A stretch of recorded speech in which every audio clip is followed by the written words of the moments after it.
Another day, another vlog. Kamusta kayo? Kami ng anak ko ay okay naman. Galing na nga pala ako sa labas niyan dahil bumili ako ng pandesal at pansit canton sa malapit na bakery. Wala nga sana sa plano ko ang mag-vlog ng araw na to. Alam nyo ba, sa lahat ng vlog ko, ito yung pinaka nahirapan ako mag-edit at mag-voice over. Hindi dahil espesyal tong araw na to. Hindi rin dahil may kakaiba at lalong hindi rin dahil ito ang pinaka maganda. Kundi dahil paulit-ulit lang yung nakikita nyo.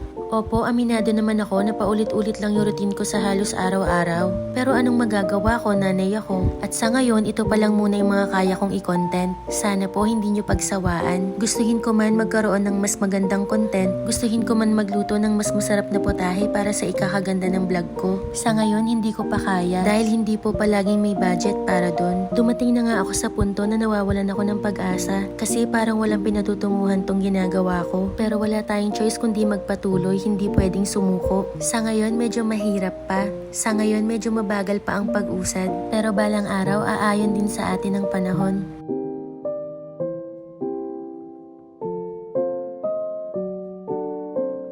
Lumipas na nga ang oras at tanghalian na, kaya naman nag-asikaso na rin ako ng pagkain namin dyan. Familiar na nga sa inyo tong lulutuin ko. Sinigang na isda nga lang yan na nakalata. Kung ano lang naman yung mga stocks ko sa bahay, yun lang naman yung options ko.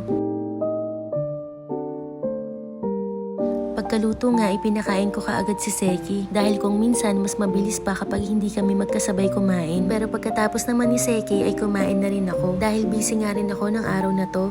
Alam nyo naman na parang hindi natatapos yung mga gawain ng mga nanay. Bukod kasi sa maglalaba ako ay meron akong nare-review. Nag-apply kasi ako bilang ESL teacher at nagsimula na nga ako sa training. 95% ang passing grade kaya naman medyo nakakakaba. Sana nga makapasa agad ako sa 1T dahil nauubusan na nga kami ng budget at kailangan ko na talaga ng income. Pagkatapos ko nga magpahinga ay nagsalang na ako sa washing. Hindi ko na nga ipapakita yung procedure ko ng paglalaba dahil baka magsawa naman kayo. Habang naglalaba nga ako ay ayan, nililibang ng anak ko yung sarili niya. Minsan nakakaawa kasi wala siyang kalaro. Kaya naman naisip kong ihabol siya i-enroll sa daycare. Dapat by next year pa talaga dahil 3 years old pa lang naman si Seki. Pero para makapaghanda siya ng mas maaga kaya i-enroll ko na. Update lang sa paglalaba ko, nakatapos na nga pala ako ng isang basket dyan. At nakapaglaba rin nga ako ng mga basahan.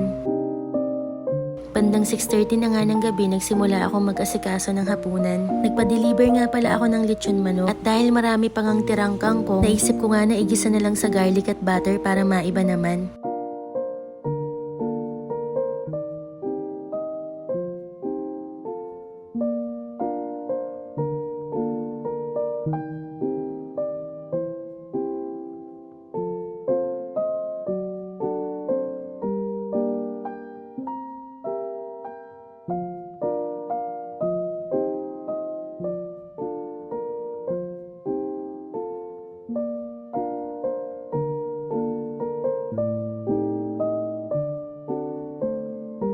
Pagkatapos ko nga magluto, kumain na rin kaagad kami ng hapunan. Dahil bukod sa routines ko sa gabi ay kailangan ko patulugin ng mas maaga si Seki. At kailangan ko rin matapos kaagad sa mga gawain ko. Dahil may Zoom meeting kami at practice demo ng 9 PM. Nakakaramdam na nga ako ng pagod at antok ng mga oras na yan pero syempre wala ako ibang choice. Kailangan ko nga tapusin lahat ng gawain ko dahil wala naman ibang gagawa niyan kundi ako lang. O siya, tatapusin ko na to dahil masyado na ako naging madrama. At kung nakaabot kayo dito, thank you so much!